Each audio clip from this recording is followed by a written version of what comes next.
vuelto. En el año 2000, un hombre que vendía libros por internet empezó a construir en secreto la maquinaria para llevarnos a vivir entre las estrellas. Hoy, esa maquinaria se juega su partida más arriesgada. Todo el mundo conoce a Jeff Bezos como el fundador de Amazon, el hombre que cambió para siempre la forma en que compramos. Pero mucho antes de vender un solo libro, Bezos ya soñaba con otra cosa completamente distinta. En 1982, con solo 18 años, dio el discurso de graduación de su instituto en Miami. En lugar de hablar de universidades o de carreras profesionales, habló de construir hoteles espaciales, parques de atracciones y colonias orbitales para millones de personas, con la idea de que algún día la Tierra pudiera quedar reservada casi exclusivamente para vivir. Ahora, casi 40 años después, convertido en uno de los hombres más ricos del planeta, sigue persiguiendo esa misma idea a través de Blue Origin, la empresa aeroespacial que fundó en el año 2000. Y 2026 se ha convertido en el año más decisivo de toda su historia. Entre lanzamientos históricos, una explosión que sacudió Cabo Cañaveral y una carrera contrarreloj hacia la Luna, Blue Origin se está jugando literalmente su futuro como potencia espacial. Hoy vamos a hablar de qué ha conseguido, qué se ha roto y qué está en juego para este año.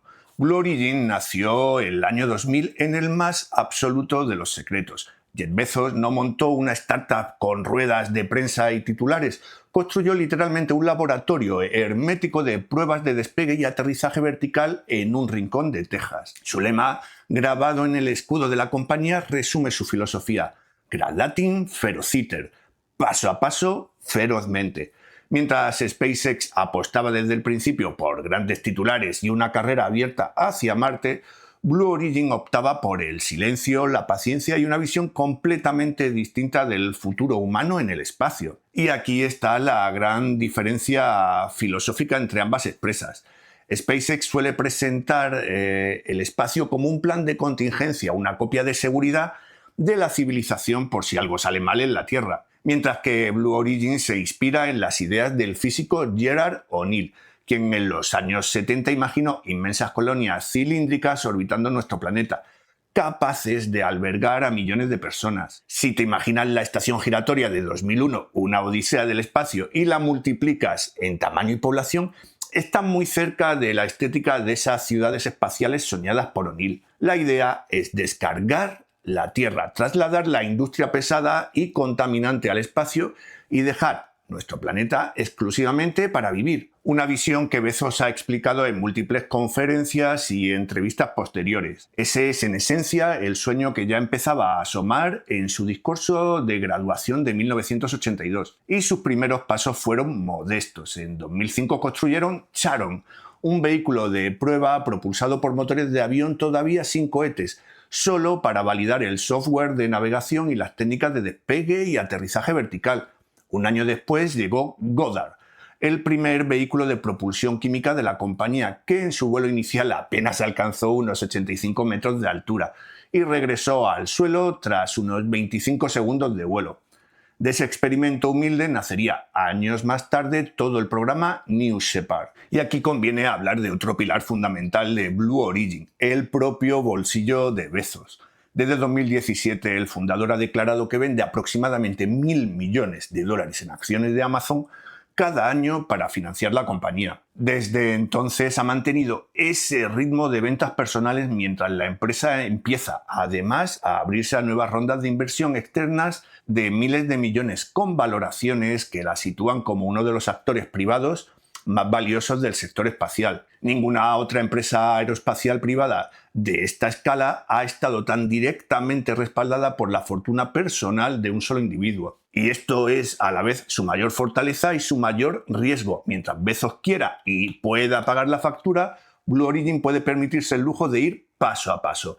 La pregunta es qué pasará el día que decida parar. Y ahora vamos a lo importante. Empecemos por el gigante New Glenn. Este cohete, bautizado en honor a John Glenn, es la gran apuesta de Blue Origin por el lanzamiento orbital pesado, con 98 metros de altura y 7 metros de diámetro, casi el doble que un cohete convencional. Su primera etapa está propulsada por 7 motores B4 que queman oxígeno líquido y gas natural licuado, básicamente metano, en un ciclo de combustión escalonada rico en oxígeno, uno de los regímenes termodinámicos más exigentes que existen. ¿Y por qué metano y no el clásico queroseno que usa, por ejemplo, el Falcon 9? Pues el metano se quema de forma más limpia que el queroseno, produce menos hollín en las paredes del motor y facilita la reutilización, porque reduce la necesidad de desmontar y limpiar a fondo todos los motores entre vuelo y vuelo. Y además encaja bien con las arquitecturas modernas de presurización autógenas de los tanques que permiten minimizar el uso de helio. En resumen, un motor diseñado desde el primer tornillo para volar una y otra vez. Con 7 V4 trabajando juntos, la primera etapa de New Glenn genera casi 20.000 kN de empuje al despegue, suficiente para colocar hasta 45 toneladas en órbita baja. Blue Origin ya trabaja en una versión todavía mayor con la configuración 9x4, con 9 motores en la primera etapa, 4 en la segunda y una cofia ampliada, pensada para competir directamente con los cohetes más grandes del mercado y superar las 70 toneladas a órbita baja. Pero el verdadero reto es aterrizar. Y aquí entra Project Jarvis, el programa interno con el que Blue Origin quiere hacer completamente reutilizable también la segunda etapa del cohete, construida en acero inoxidable en lugar de aluminio para sobrevivir mejor al calor brutal de la reentrada. Dentro de Project Jarvis, el equipo de Blue Origin lleva años estudiando cómo hacer reutilizable esa segunda etapa de acero inoxidable. La compañía no ha publicado todavía el diseño final, aunque en la comunidad se han discutido varias ideas, como por ejemplo configuraciones con superficies sustentadoras, esquemas de reentrada belly flop similares a los de Starship e incluso conceptos con toberas tipo Aerospike que aprovechan el propio flujo de propelente para refrigerar la base durante la caída. Nada de eso está cerrado todavía. La decisión final marcará el diseño de la próxima década de cohetes de Blue Origin. El historial de vuelo de New Glenn entre 2025 y 2026 es una montaña rusa de triunfos y desastres. El 16 de enero del 25 llegó el primer lanzamiento de la misión NG-1. El cohete llegó a órbita sin problemas, aunque el aterrizaje del propulsor en su plataforma marítima no salió bien. El booster apodado So You Are Telling Me There's a Chance se perdió en el Atlántico al fallar su recuperación. Blue Origin abrió una investigación junto a la FAA y ajustó diversos sistemas de la primera etapa antes de autorizar su siguiente vuelo, aunque no se ha detallado públicamente toda la lista de medidas. 10 meses después, en noviembre del 25, llegó la revancha con la misión NG-2. El cohete llevaba una carga muy especial: las sondas Escapade de la NASA rumbo a Marte para estudiar cómo el viento solar erosiona poco a poco la atmósfera del planeta rojo. Esta vez el propulsor, bautizado Never Tell Me the Odds, aterrizó perfectamente sobre la plataforma marítima Jacqueline en el Atlántico. El guiño del nombre no es casualidad, es la frase de Han Solo cuando C-3PO intenta recordarle que atravesar un campo de asteroides tiene unas probabilidades de éxito ridículamente bajas. Justo el tipo de actitud desafiante que Blue Origin quiere asociar a su cohete pesado. Blue Origin se convirtió así en la segunda compañía de la historia en recuperar un propulsor orbital, rompiendo el monopolio que tenía SpaceX desde hacía años. El 19 de abril del 26 llegó el momento de la verdad. Por primera vez ese mismo propulsor recuperador volvió a volar en la misión NG-3. Funcionó bien. El booster reusado volvió a aterrizar sin problemas en Jacqueline, demostrando que la reutilización orbital era real y no casualidad. Pero el éxito quedó empañado por un fallo en la segunda etapa. Uno de los motores BE-3U que queman hidrógeno no alcanzó el empuje necesario en su segunda combustión.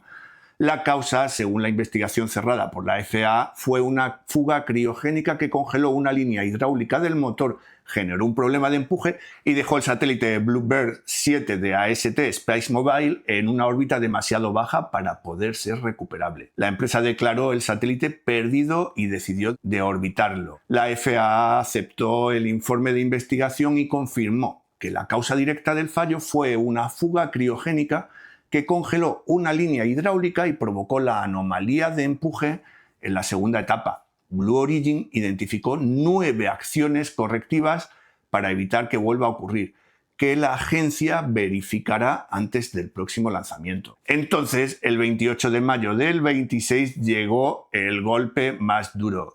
Durante un ensayo de fuego estático previo al cuarto lanzamiento con el cohete completo, cargado de combustible y anclado a la plataforma, se produjo una anomalía en la base del vehículo que desencadenó una combustión descontrolada en cuestión de segundos y el cohete entero explotó. La imagen, una columna de fuego que devora un cohete de casi 100 metros y tumba parte de la infraestructura, parecía el plano final de una temporada de una serie de Netflix, si no fuera porque estaba ocurriendo en un programa real de un proveedor clave de la NASA. La buena noticia es que no hubo heridos, pero la única rampa operativa que Blue Origin tenía en la costa este quedó gravemente dañada y semanas después la investigación seguía sin identificar con certeza la causa raíz.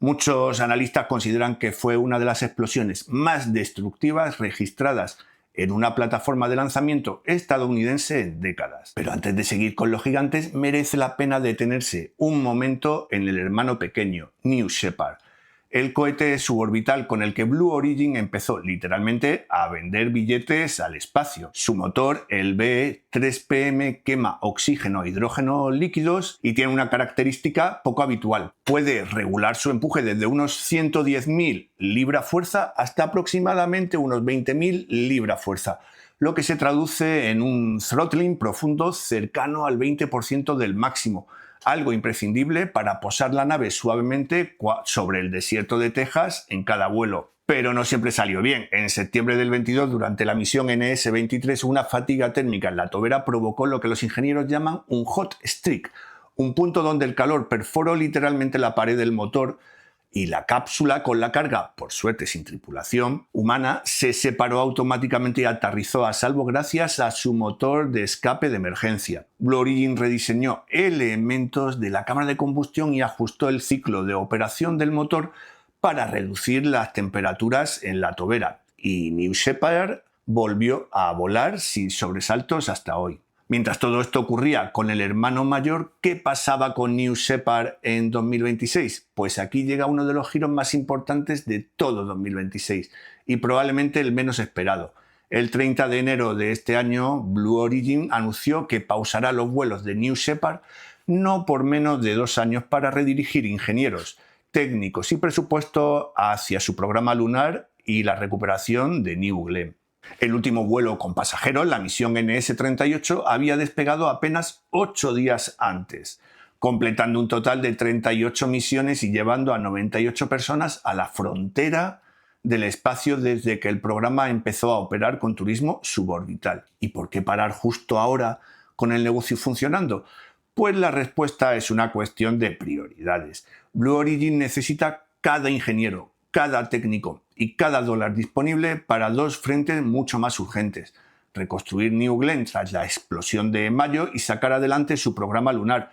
En otras palabras, 2026 es el año en que Blue Origin decide con Gradatim Ferociter, apostando todo por la luna y aceptar una pausa en su producto más conocido. Y hablando de la luna, aquí está quizás la pieza más importante del rompecabezas de 2026. Blue Moon es la familia de módulos de aterrizaje lunar de Blue Origin y tiene 2 versiones muy distintas. La primera, Blue Moon Mark I, es un aterrizador de carga sin tripulación capaz de transportar hasta 3 toneladas métricas de suministros a la superficie lunar, propulsado por el motor BE-7, un motor de Hydrolox con una capacidad de regulación de empuje extraordinaria, necesaria para posarse con precisión sobre los terrenos lunares irregulares. Su primer ejemplar, bautizado como Endurance, ha completado ya pruebas ambientales críticas, incluyendo ensayos de vibración y de vacío térmico en instalaciones de la NASA, y se prepara para volar como demostrador tecnológico dentro del programa CLPS. El problema es que necesita volar precisamente sobre New Glenn, el mismo cohete que acaba de perder su única rampa operativa. Por eso su lanzamiento, que se esperaba para finales de 2026, se ha desplazado ahora a no antes de los primeros meses del 27, pendiente de la reconstrucción de LC-36. La segunda versión, Blue Moon Mark II, es mucho más ambiciosa. Está diseñada para transportar a astronautas como parte del contrato de unos 3.400 millones de dólares que Blue Origin ganó para el programa Human Landing System de la NASA. como segundo proveedor junto a SpaceX. Este módulo tripulado entrará en acción a partir de la misión Artemis 5 prevista para alrededor del 2029, llevando astronautas hasta el polo sur lunar. La arquitectura completa incluye al propio New Glenn como lanzador, módulos orbitales y capacidades de repostaje en el espacio cislunar. Así que si tuviéramos que resumir el año 2026 de Blue Origin en una sola frase, sería que este es el año en que la compañía apostó con todas sus fichas por convertirse en la empresa que ponga carga y más adelante personas en la superficie de la Luna, incluso a costa de pausar el negocio suborbital que la hizo famosa. Pero no nos engañemos, 2026 no ha sido ni de lejos un camino de rosas para Blue Origin. Empezamos por lo obvio. Los retrasos técnicos. En apenas 18 meses New Glenn ha sufrido 3 anomalías de naturaleza muy distinta.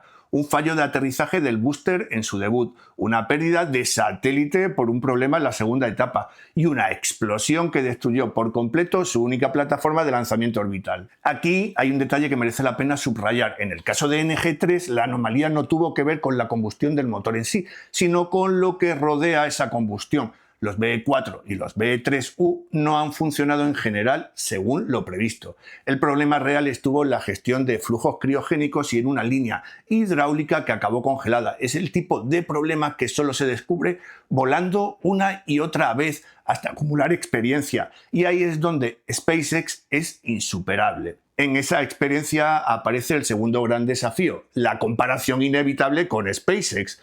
Falcon 9 ha reutilizado sus propulsores en más de 600 ocasiones con booster individuales que ya ha volado 36 veces y un total de 600 vuelos con etapas reutilizables a julio de 2026. Blue Origin, en cambio, solo ha logrado reutilizar un propulsor orbital una vez en NG-3 y está empezando a explorar cuántos vuelos puede soportar cada booster. La reutilización en New Glenn está demostrada, pero todavía no es madura, y esa diferencia de experiencia acumulada se traduce directamente en cadencia de lanzamientos. SpaceX puede lanzar varias veces por semana, mientras que New Glenn ha volado solo 3 veces en año y medio y ahora, tras perder su única rampa, ni siquiera puede volar por el momento. A esto se suman los desafíos regulatorios. Cada anomalía obliga a la Agencia Federal de Aviación a paralizar la flota mientras dura la investigación, lo que añade meses de retraso a cada ciclo. Por último, está la variable financiera.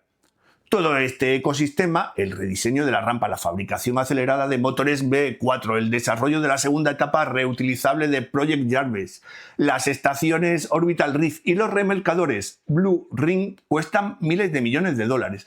Una parte muy significativa de esa factura recae todavía sobre el patrimonio personal de Bezos, aunque la empresa empieza a abrirse a capital externo. Mientras Blue Origin no genere ingresos comerciales masivos y sostenidos, su viabilidad a largo plazo sigue dependiendo de que un solo hombre quiera seguir firmando cheques. Entonces, ¿cómo piensa Blue Origin salir de este atolladero? La respuesta, fiel a su lema, es paso a paso. La decisión más significativa tomada tras la explosión de mayo no es reconstruir la rampa 36 tal y como estaba, sino aprovechar el daño del Transporter Erector para adoptar un concepto de integración más robusto y escalable, alineado con las necesidades de la futura 9x4 de New Glenn. El plan pasa por combinar elementos de integración vertical tradicional, o sea, torres y edificios de servicio, con mejoras en los sistemas de manipulación y erección del vehículo que estaban ya en diseño para la versión ampliada, con el objetivo explícito de acelerar la cadencia de lanzamientos futuros y reducir sus vulnerabilidades. Además, Blue Origin ha decidido separar físicamente las campañas de ensayo de la segunda etapa